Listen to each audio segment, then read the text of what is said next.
¿Cómo no me acompañan a el libro de Hechos en el capítulo 16? Soy medio...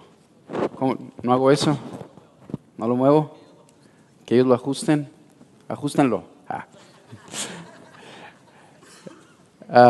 Muy bien. Ya soy un poquito mejor. Hechos 16. La semana pasada el pastor Abelardo estuvo ayudándonos a ver qué es lo que sucedió en el primer concilio del libro de los Hechos, en donde hubo una tensión entre los judaizantes, el apóstol Pablo, el equipo del apóstol Pablo, donde estaban discutiendo acerca de cómo el hombre recibe la salvación. Los judaizantes, ellos decían, la salvación se recibe, sí, por creer en Jesús, pero adicionalmente a eso, tienen que cumplir la ley. Y es en esta mezcla de fe con obediencia que un pecador se coloca bajo la gracia de Dios y recibe el beneficio de la salvación. El Espíritu Santo, de una manera contundente, levanta a un grupo de personas para defender la verdad del Evangelio. Y aclaró que la salvación se recibe únicamente por la fe.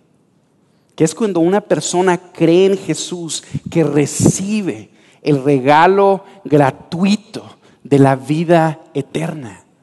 El regalo gratuito de la salvación.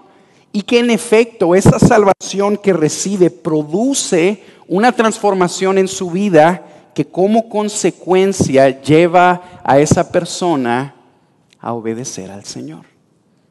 Eso se discutió en el capítulo 15.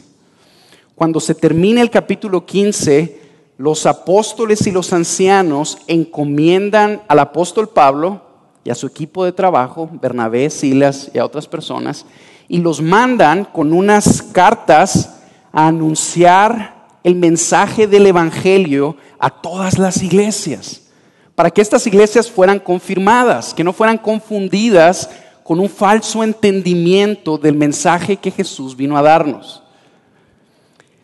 El apóstol fielmente empieza a hacerlo. Eso lo vemos en los primeros versículos del capítulo 16. Y de una manera bien impresionante vemos que Dios empieza a utilizar lo que el apóstol Pablo está haciendo y luego empieza a dirigirlo. Por ejemplo, el apóstol Pablo decía, quiero ir a proclamar el evangelio en Asia. Y sucede algo como que no nos esperamos, ¿verdad? Y de repente vemos que el Espíritu Santo le dice, no quiero que vayas a Asia. Dice, caray, bueno, pues entonces me voy para el otro lado. Tampoco, quiero que te sigas derecho. Entonces el apóstol Pablo continúa su ruta buscando la voluntad de Dios y por medio de un sueño, el Señor de una manera específica le habla y le pide que vaya a Macedonia. Eso lo seguimos viendo en los primeros versículos del capítulo 16. Y esto es interesante, porque aquí vemos al Señor guiando al apóstol Pablo para que predicara el evangelio a personas que Dios quería que escucharan el evangelio. Es decir, la misión de compartir la palabra con otros no es una misión que la iglesia está buscando cumplir de una manera independiente.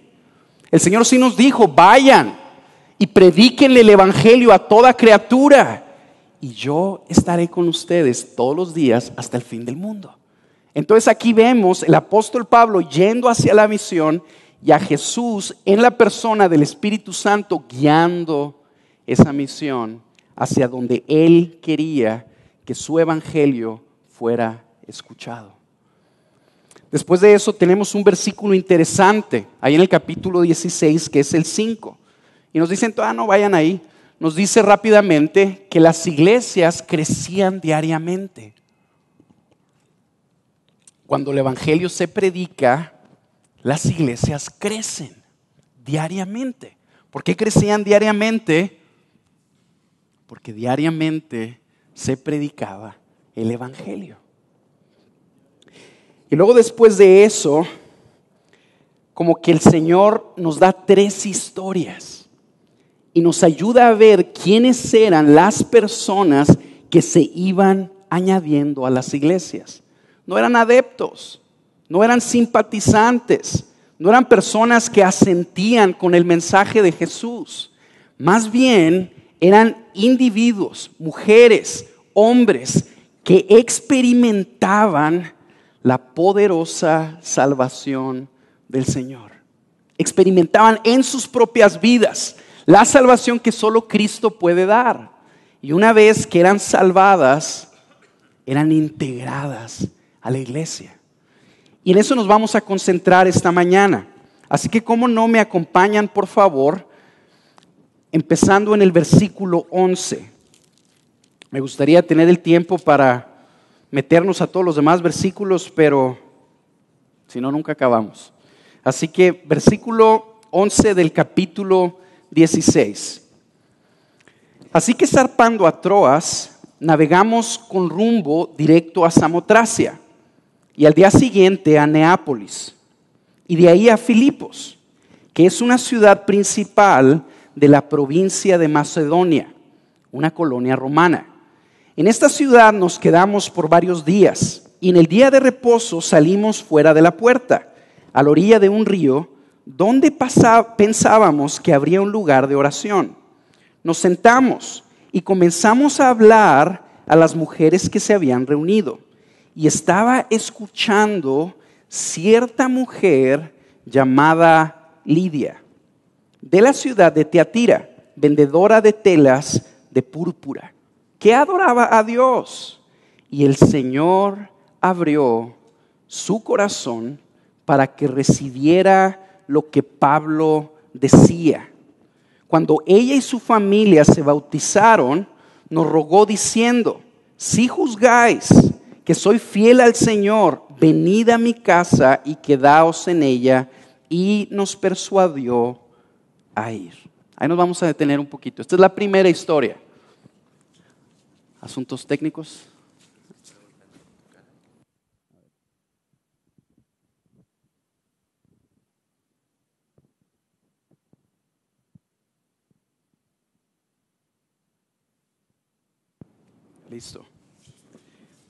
Listo.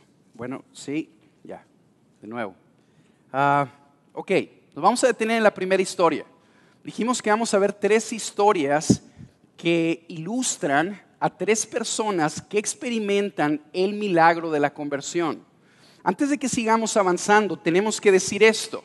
El milagro de la conversión, estas personas lo experimentaron por medio de un instrumento.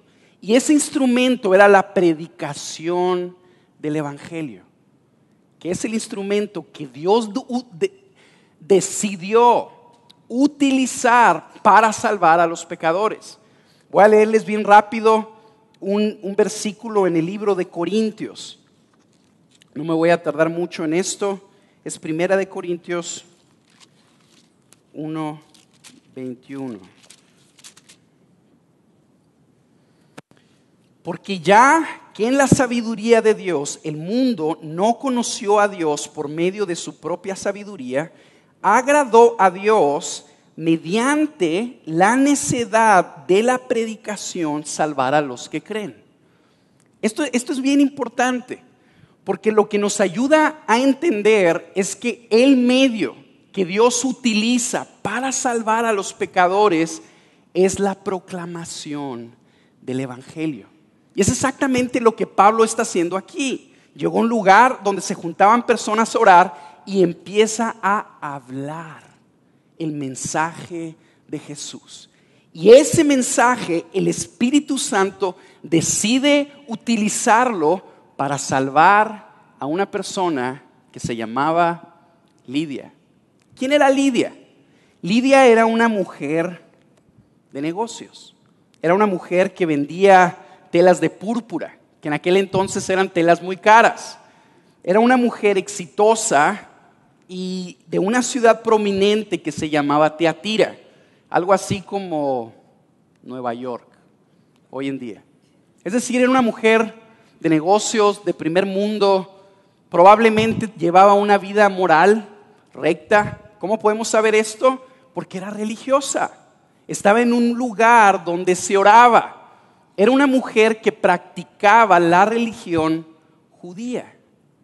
Y a esta mujer el Señor decide interceptar su vida y salvarla. Esta persona no sabía que estaba perdida. Esta persona tenía todo, pero no conocía a Jesús. Y el Señor la intercepta por medio de su gracia, se muestra a ella y la toma para Él mismo. Jesús nos dijo que es más fácil que un camello entre por el ojo de una aguja que un rico al reino de los cielos. Y en el primer escenario nosotros tenemos aquí la salvación de una persona que casi es imposible que se salve. Vemos la gracia de Dios, cómo es efectiva para salvar a aquellos que Dios quiere. Segunda historia. Vamos a seguir leyendo ahí en Hechos 16.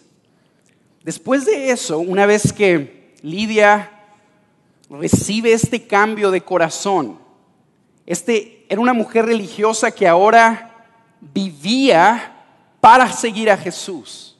Una mujer de negocios que ahora ambicionaba serle fiel al Señor antes que cualquier cosa. Eso solamente lo hace la gracia de Dios, hermanos. Después de esto, vemos otra historia muy interesante. Versículo 16. Y sucedió que mientras íbamos al lugar de oración, nos salió al encuentro una muchacha esclava que tenía espíritu de adivinación, la cual daba grandes ganancias a sus amos adivinando.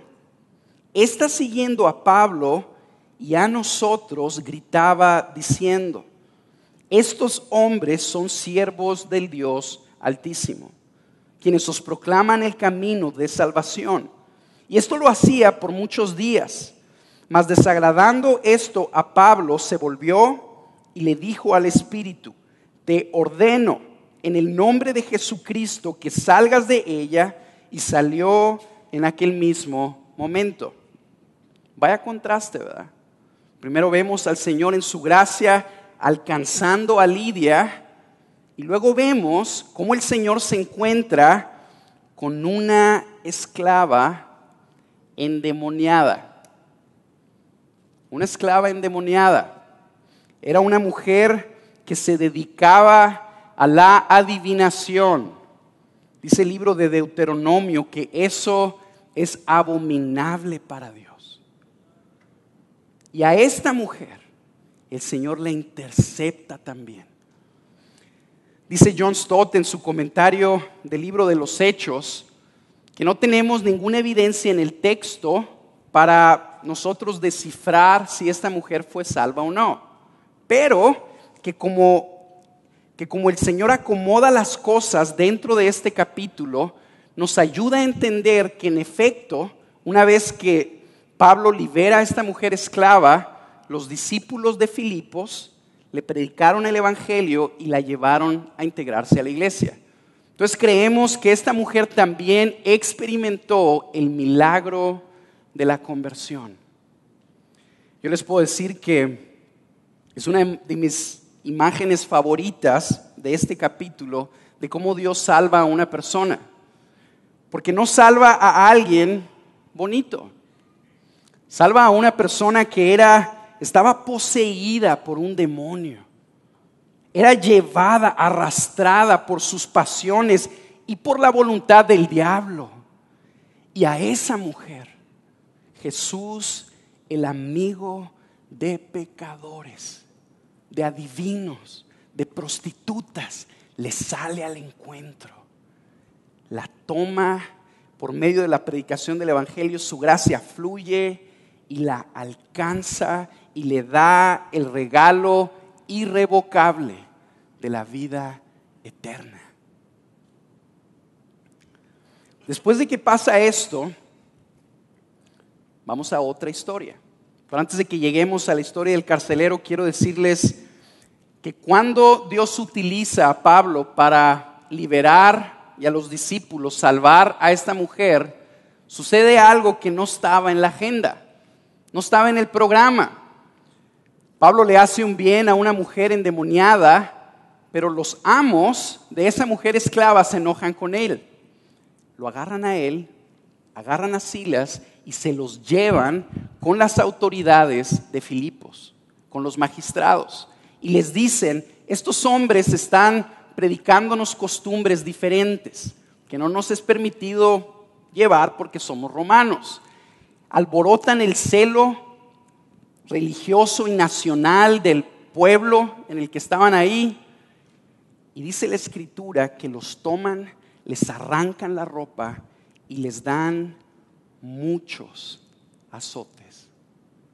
Y ahí está el apóstol Pablo, que estaba siguiendo la dirección del Espíritu Santo. Señor, tú me dijiste que viniera a Macedonia. Aquí estoy, haciendo lo que me pediste. Y en el camino encuentra azotes, golpes y persecución. Pero algo interesante es que nos va a ayudar a entender esta historia, es que a Dios nunca se le salen de control las cosas. Inclusive el Señor utiliza esos azotes y el futuro encarcelamiento de Pablo para que Pablo le lleve el evangelio a la tercera persona. Así que, como no me acompañan, vamos a empezar a leer en el versículo 23. Y después de darles muchos azotes,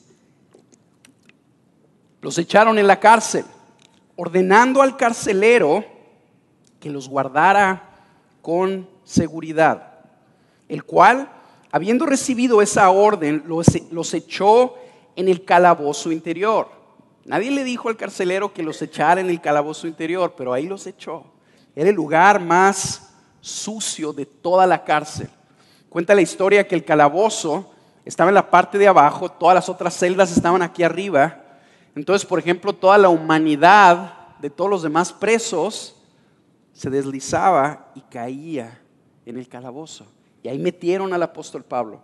Y no solo lo metieron ahí, sino que le aseguraron los pies en el cepo. Bueno, como a medianoche, versículo 25, Pablo y Silas oraban y cantaban himnos a Dios, y los presos los escuchaban. De repente se produjo un gran terremoto, de tal manera que los cimientos de la cárcel fueron sacudidos. Al instante se abrieron todas las puertas y las cadenas de todos se soltaron. Al despertar el carcelero y ver abiertas todas las puertas de la cárcel, sacó su espada y se iba a matar, creyendo que los prisioneros se habían escapado. Mas Pablo clamó a gran voz diciendo, la palabra clamar significa como gritar con voz en cuello, o sea, no voy a clamar ahorita, ¿verdad? Pero es gritar, ¿me explico? Entonces Pablo le dice, no te hagas daño, le grita, no te hagas ningún mal, pues todos estamos aquí. Entonces él, el carcelero, pidió luz y se precipitó adentro y temblando se postra ante Pablo y Silas. Y después de sacarlos les dijo, señores, ¿qué debo hacer para ser salvo? ¿Qué pasó aquí? El Señor lleva a Pablo y a Silas de una manera sobrenatural a un calabozo, a una prisión, porque ahí estaba alguien que Dios quería alcanzar. Esta persona, el carcelero, un detalle muy rápido, nosotros podemos saber que por la historia podemos saber, los carceleros eran soldados romanos retirados.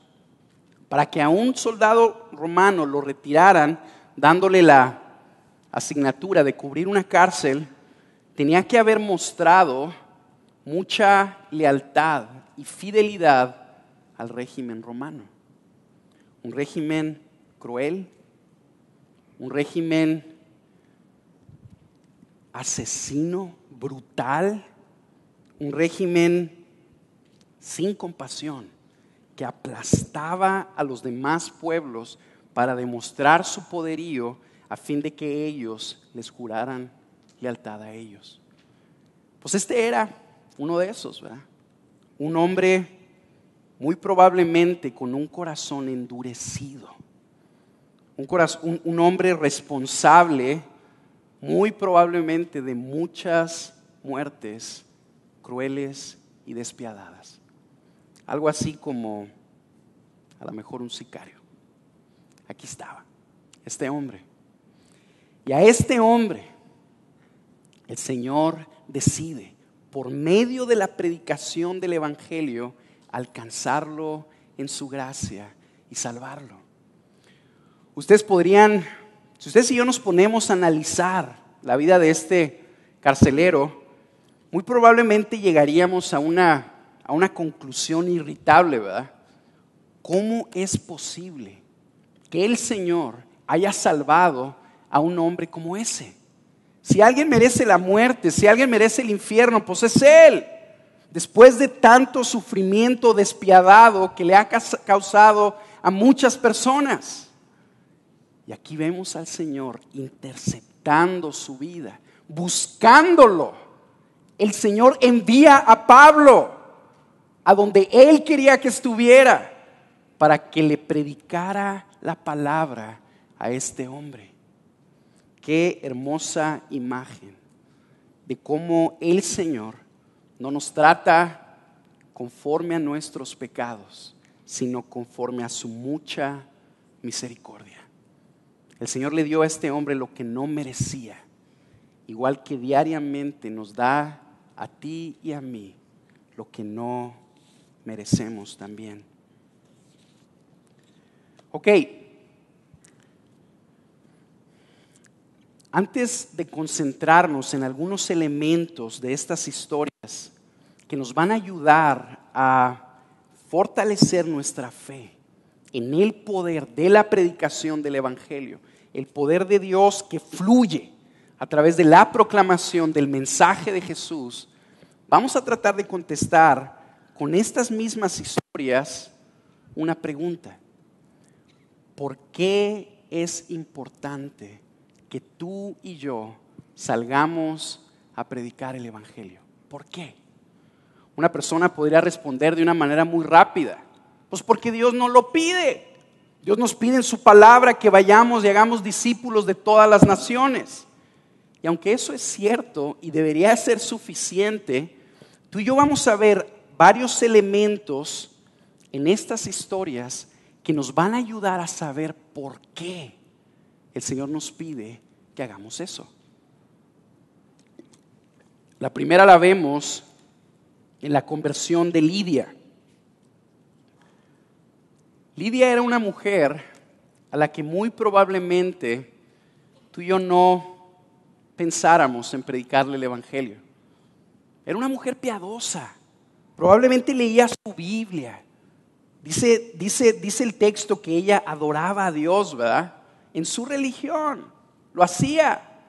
Era una mujer moral, probablemente que ayudaba a muchas personas. Y esa mujer también necesitaba el Evangelio.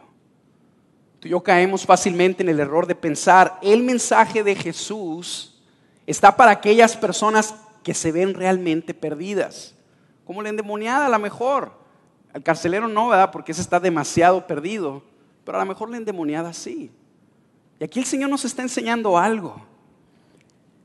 Todos los hombres necesitan ser rescatados de sus pecados. Todos. Te voy a leer un versículo en Romanos 3:12. Fíjate lo que dice: todos se han desviado, a una se hicieron inútiles. No hay quien haga lo bueno. No hay ni siquiera uno. Eso quiere decir que todas las personas que tú y yo conocemos, la Biblia enseña que han desobedecido la voluntad de Dios y que por ende esa desobediencia amerita la ira de Dios para ellos. Te voy a leer otro versículo en Romanos 6:23. Dice: porque la paga del pecado es muerte. Si todos hemos pecado, si todos hemos desobedecido la voluntad de Dios, aquí Romanos nos está diciendo, tienes que saber esto también, la paga de esa desobediencia es la muerte. Un último versículo en Juan 3:36. El que cree en el Hijo tiene vida eterna.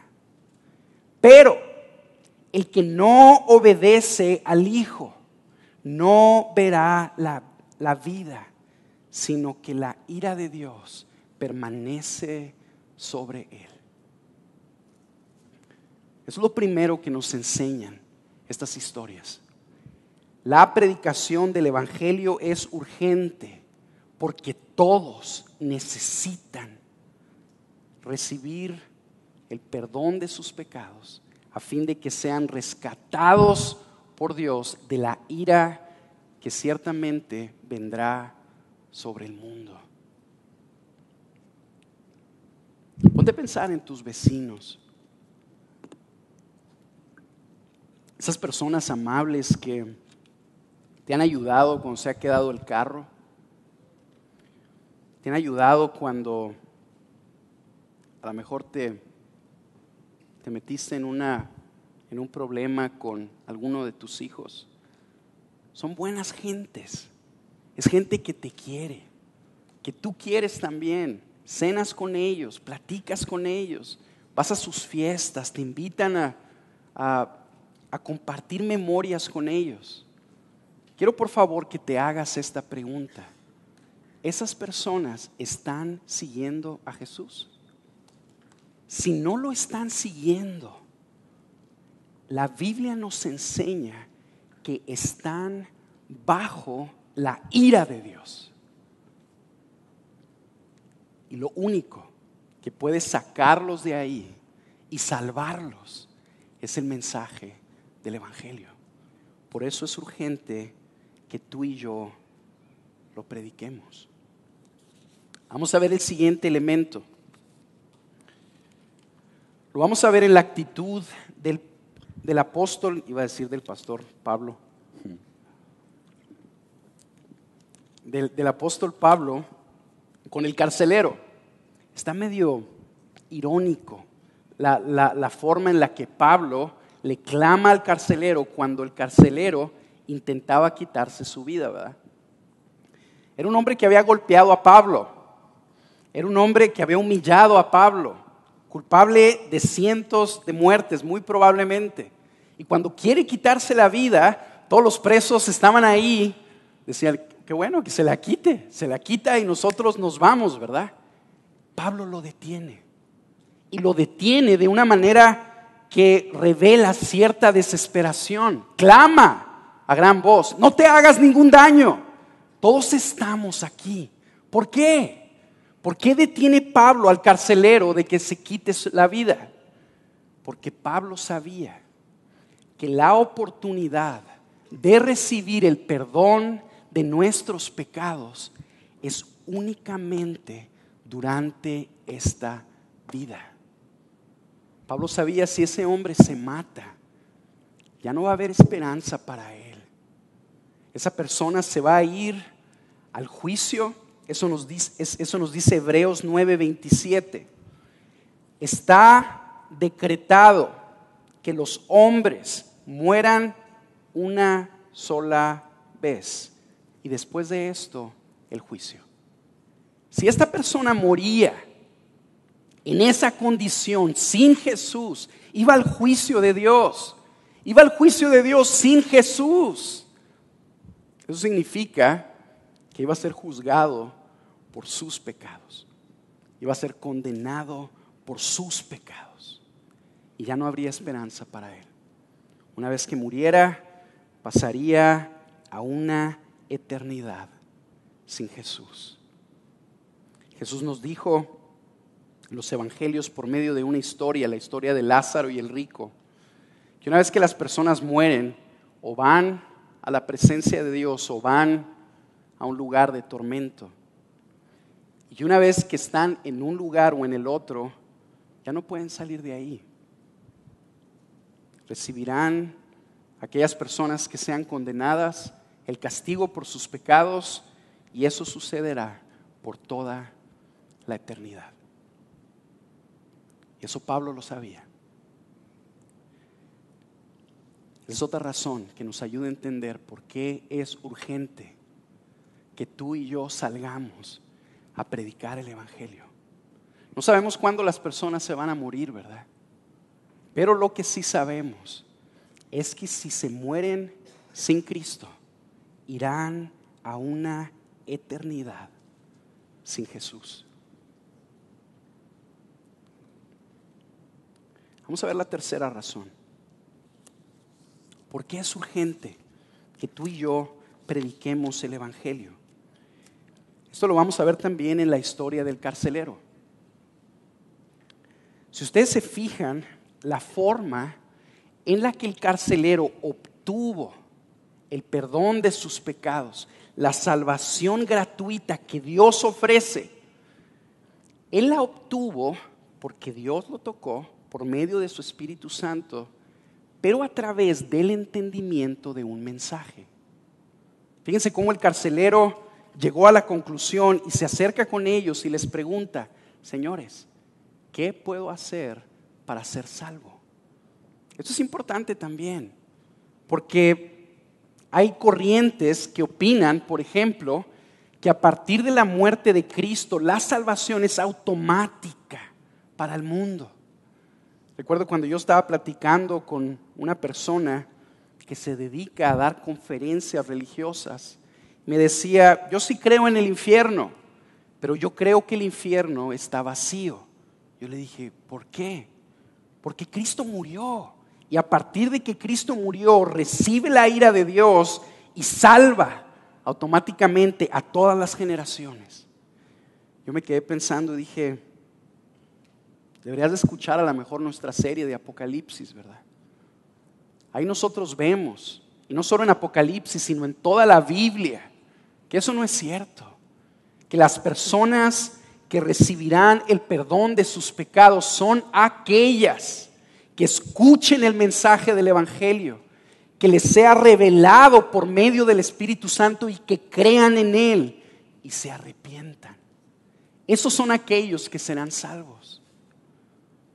Eso quiere decir que tus familiares que tanto quieres no van a ser salvos simple y sencillamente por ir a la iglesia.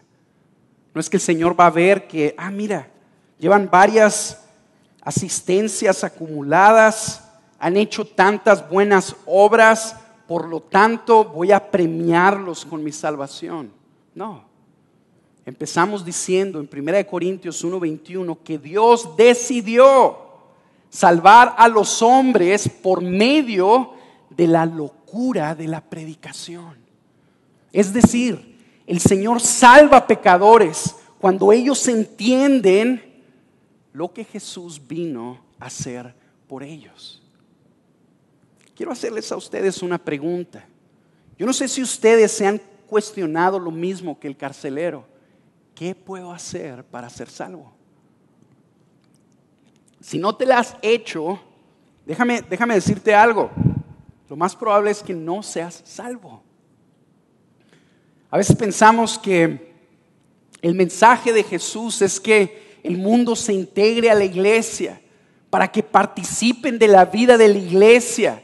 Sus vidas sean, sí, reformadas, vivan de una manera más feliz, con familias más sólidas, hijos mejor instruidos. Y ya. Y ese no es el mensaje de la Escritura. El mensaje de la Escritura es que Dios envió a su Hijo al mundo y que por medio del Hijo le está dando un mensaje a los hombres, y ese mensaje es que se vuelvan a Él en arrepentimiento, porque Él es el único que puede salvarlos y perdonar sus pecados. Dice el libro de Hechos que en ningún otro hay salvación, porque no hay otro nombre dado a los hombres con el que podamos ser salvos. Es únicamente a través del mensaje que Jesús vino a traernos. Y ese mensaje lo entendió el carcelero por medio de la iluminación del Espíritu Santo. El carcelero entendió esto básicamente, que él, al igual que Lidia, al igual que la mujer endemoniada que se dedicaba a algo abominable para Dios, como habían pecado, merecían la ira de Dios, y que había una forma en que podían ser rescatados. Entonces el carcelero se pregunta: dime cómo. Dime cómo le puedo hacer para ser salvo. Vamos a ver ahora la asombrosa respuesta de Pablo. Pablo le responde, y aquí es donde vemos la influencia del concilio del capítulo 15. Ve conmigo por favor ahí al versículo 31 del capítulo 16. En el 30 el carcelero pregunta: ¿qué debo de hacer para ser salvo? Ellos respondieron: cree en el Señor Jesús y serás salvo. Ese es el mensaje del Evangelio. Esas son las buenas noticias que Dios ha enviado al mundo, que envía a su Hijo para que reciba el castigo que tú y yo merecemos, que reciba ese castigo por nuestros pecados, y que por medio de su muerte le ofrece salvación gratuita a todo aquel que venga a Él y crea en Él como el Señor. Listo. Cree en el Señor Jesús y serás salvo. Es urgente que tú y yo prediquemos el Evangelio, porque no hay necesidad que ninguno se pierda. Dice el libro de Timoteo de una manera que tú y yo no vamos a entender nunca, que Dios no quiere que nadie se pierda. Eso es lo que Él desea, que nadie se pierda, que nadie termine en el infierno enfrentando su ira eterna. Por eso mandó a su Hijo a ser receptor de esa ira. Por eso Jesús fue clavado por ti y por mí, porque el corazón de Dios es por salvarnos. El corazón de Dios es perdonar a aquellos que nos hemos rebelado contra Él. Ese es su corazón. Y esa es la buena noticia, que si el mundo se entera de que Jesús puede salvarlos, muchos de ellos van a creer en Él y van a ser salvos. Ahora, habiendo contestado esas preguntas, vamos a tratar de ver ahora qué elementos podemos sacar de estas tres historias que fortalezcan nuestra fe en el poder de Dios para usar su evangelio en salvar a otros. El primero lo vemos en la historia de Lidia. Fíjense cómo dice el versículo 14, que cuando Pablo le estaba predicando el evangelio ahí a Lidia y a las otras mujeres, dice, el Señor abrió su corazón para que recibiera lo que Pablo decía. Es decir, Lidia fue salva no porque Pablo le estaba predicando el evangelio, no porque Pablo se lo explicó de una manera bien clara y perfecta, no porque Pablo fue enfático en ciertas cosas. La única razón por la que Lidia experimentó el glorioso regalo de la vida eterna es porque Dios abrió su corazón. Es la única razón. Todas las personas que tú conoces que están siguiendo a Jesús, la única razón por la que ellos lo están siguiendo es porque Dios se acercó y abrió su corazón. Esto quiere decir que es Dios el que salva. Esto quiere decir que si tú de repente dices, oye, pero es que yo no soy una persona muy articulada para armar un buen argumento y promocionar el evangelio, el mensaje de Cristo crucificado y de su resurrección. Yo no soy muy bueno para hacer eso. ¿Sabes qué está pasando cuando tú y yo creemos eso? Que estamos pensando que la salvación depende de nosotros, que somos tú y yo los que somos los responsables de salvar a estas personas. Y aquí el Señor nos está diciendo algo. La salvación la lleva a cabo Él. Él salva. Él abre el corazón. Ponte a pensar ahora en esto. A lo mejor hay personas a las que tú les estás predicando el evangelio y has sido consistente en traerles ese mensaje y no responden. Y tú los ves y dices, ¿cómo es posible? Llevan una vida de quebranto tras quebranto, se siguen enredando en su propio pecado y no reaccionan. ¿Ok? ¿Qué es lo que va a hacer la diferencia? Que Dios abra su corazón. Que Dios abra su corazón.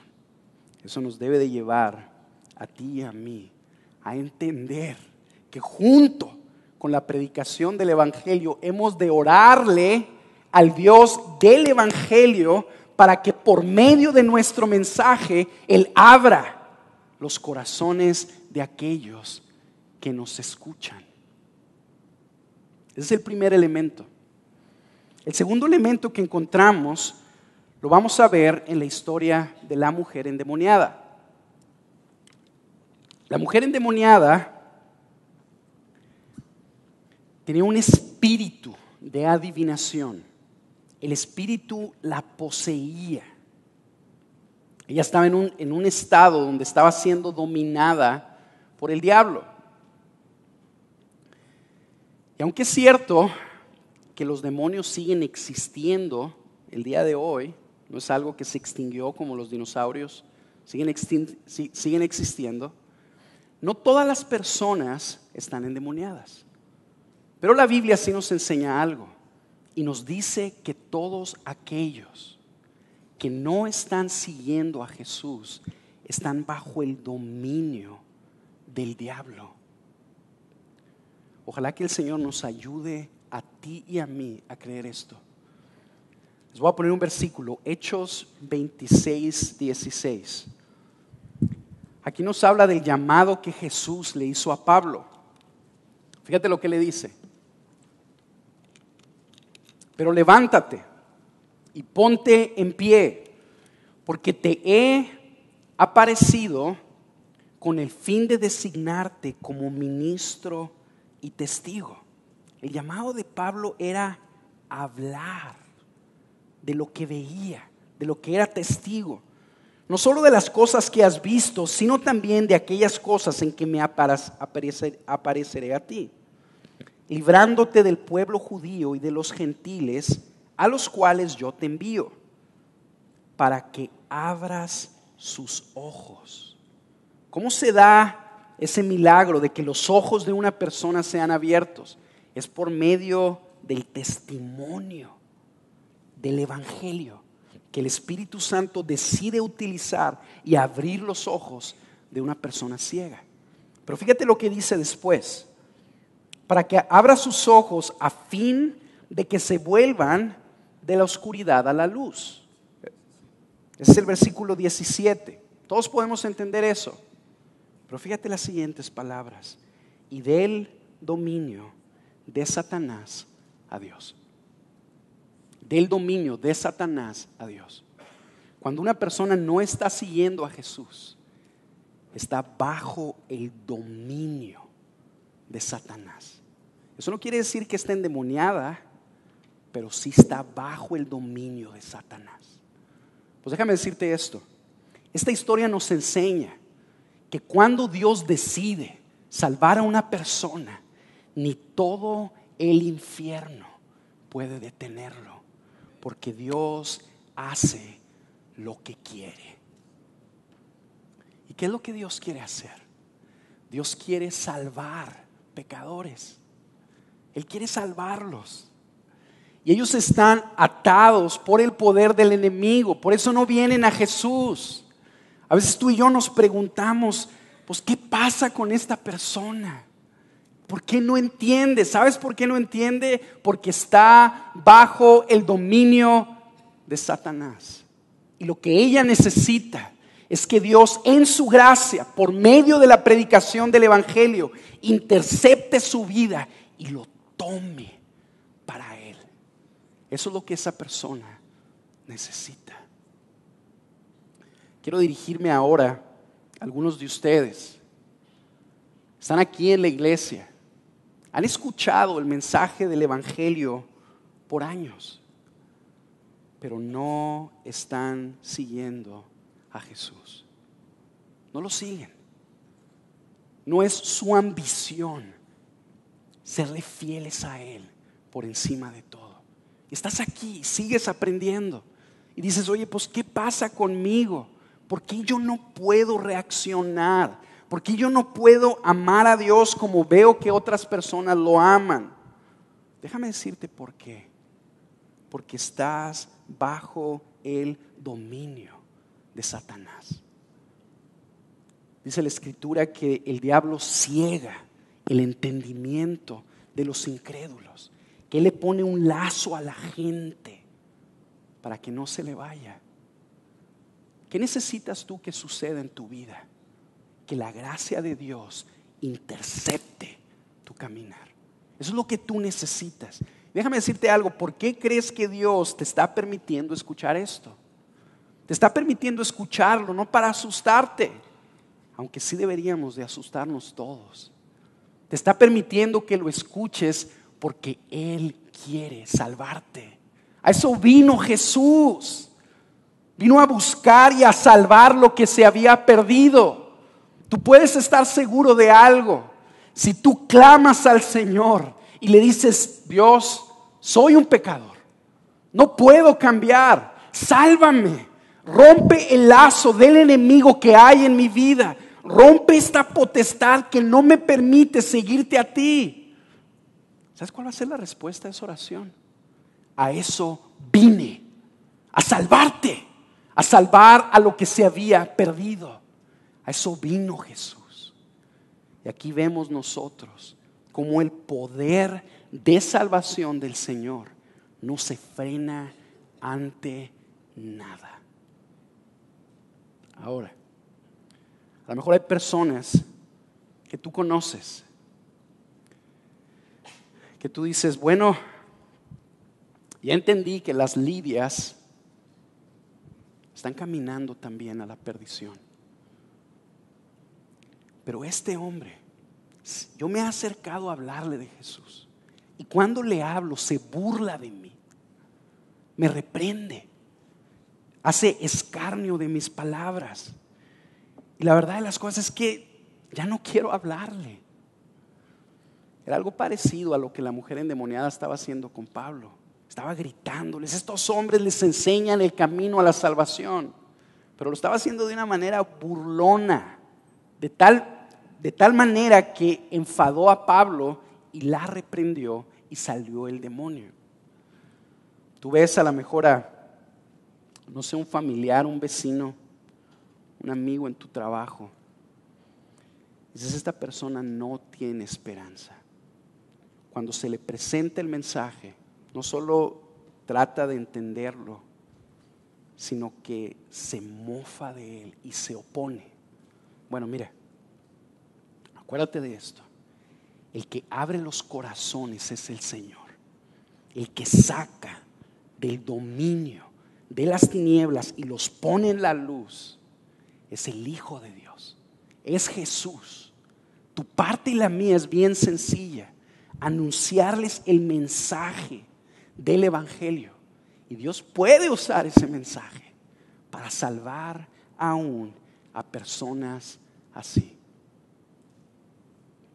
¿Qué otro elemento vemos aquí acerca del poder de Dios para salvar? Algunas personas podrían decir, oye, Pablo y Silas y los apóstoles tenían una experiencia más clara de Dios que nosotros. Por ejemplo, ellos fueron a Macedonia porque el Espíritu Santo dirigió a Pablo de una manera específica. A mí yo de repente no siento que iba a decir una broma, pero mejor no. No siento que me habla nadie. Y luego los guía a un carcelero por medio de azotes y persecución, y ahí en medio provoca un terremoto. Y ese terremoto mueve el corazón del carcelero y termina a sus pies preguntando, ¿qué puedo hacer para ser salvo? Yo no experimento eso, tú podrías pensar. Quiero que medites conmigo en lo siguiente. La providencia, el gobierno de Dios está presente siempre, siempre. Estuvo presente en ese terremoto. Fue Dios el que hizo ese terremoto para que el carcelero reaccionara. Pero ese gobierno no ha cesado. Ese gobierno está operando en tu vida ahorita. Esto nos va a ayudar a contestar preguntas como estas. ¿Por qué crees que trabajas donde trabajas, por ejemplo? ¿Por qué crees? El Señor te puso ahí. ¿Por qué crees que naciste en la familia en la que naciste? El Señor te puso ahí. ¿Por qué crees que tienes la casa que tienes?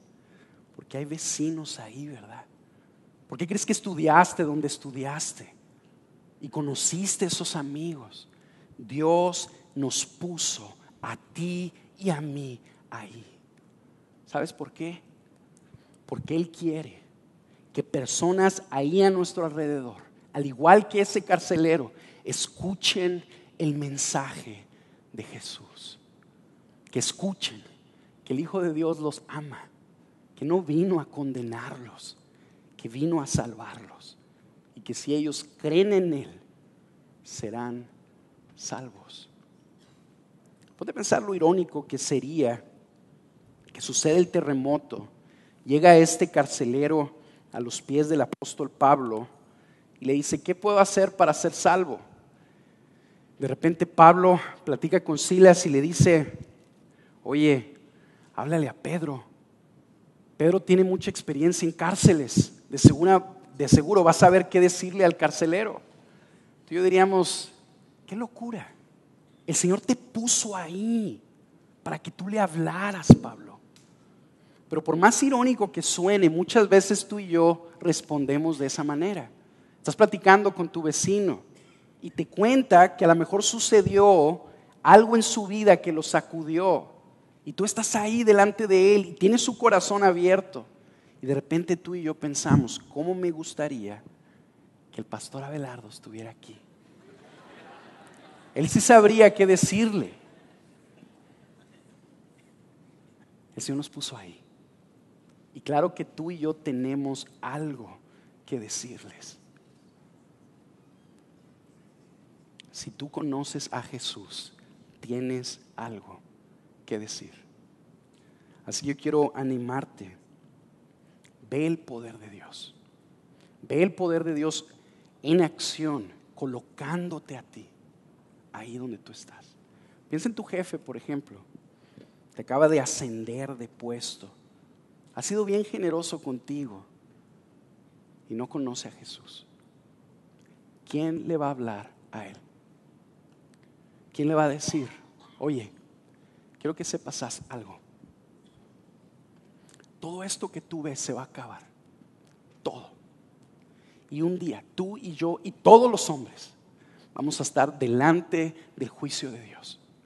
Y todos serán juzgados. Y todos merecen su ira. Pero únicamente aquellos que respondan al mensaje de Jesús serán totalmente perdonados y recibirán el regalo indestructible de la vida eterna. Y tú vas a estar ahí. Yo te quiero animar a que lo sigas a Él también. ¿Quién le va a decir eso? Si Dios te puso a ti.